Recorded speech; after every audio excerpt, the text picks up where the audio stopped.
Jeg har længe drømt om et stort, flot vitrineskab i fransk landstil. Lidt i den her stil. Men det jeg gerne vil have, det er svært at finde, og det koster typisk en mindre formue. Derfor vil jeg prøve at bygge noget selv, men jeg har overhovedet ingen håndværksmæssig erfaring. Så min plan er at finde et gammelt møbel, som jeg kan bygge om. Et gammelt vitrineskab i fransk landstil har nogle helt særlige kendetegn. For det første så oser det af godt gedigent håndværk.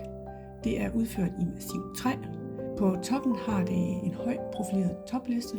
Der er typisk bræddebeklædning på bagvæggen.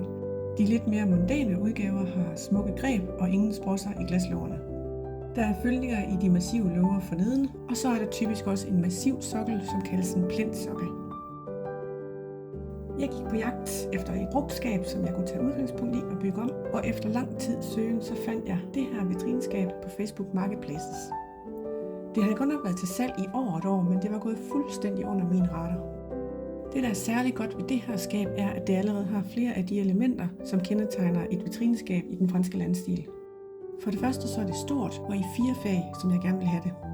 Skabet er i massiv fyrtræ, det har skuffer og fyldinger i underskabene, og så er der bræddebeklædning på bagvæggen.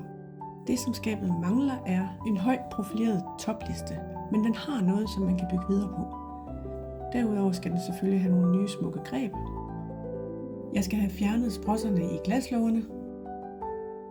Derudover så skal jeg have udbedret de huller, der måtte være, og repareret spor af slitage. Og så skal skabet males, og jeg skal have bygget en ny sokkel.